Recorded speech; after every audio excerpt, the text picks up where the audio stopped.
Dok su mirotočive ikone tipično rijetka pojava kojom Bog otkriva svoje prisustvo, kako bi ojačao i utešio vjernike, postoje vremena i mesta na kojima Bog posebno izliva svoju milost. Tako se u crkvi Arhanđela Mihajla u selu Urusovo u blizini Moskve trenutno nalazi 16 predmeta koji mirotoče, 9 ikona i 7 krstova.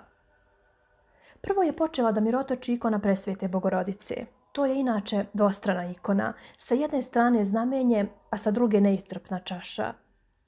Istorija same ikone veoma je zanimljiva. Veruje se da je naslikana u 18. veku, a otkrio ju je pre 30 godina električar koji ju je pronašao na tavanu napuštene zgrade u kojoj je sakupljao žice.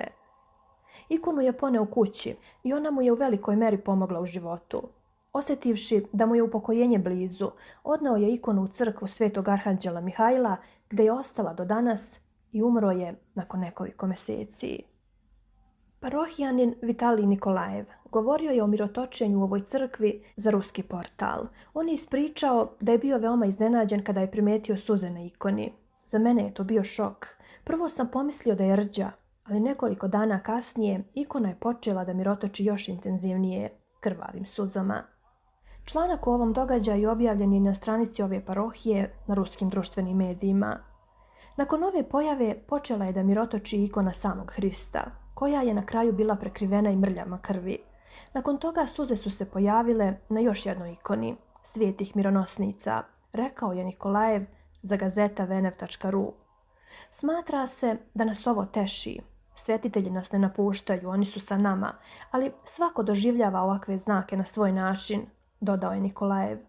Ukupno sada mirotoči 16 predmeta, uključujući ikone svetog velikomučenika Pantelejmona, Arhanđela Mihajla i ikonu svetog Nikole Čudotvorca. Inače, ova crkva je u veoma trošnom stanju, potrebna joj je ozbiljna obnova, pa su se tamo rijetko vršile službe.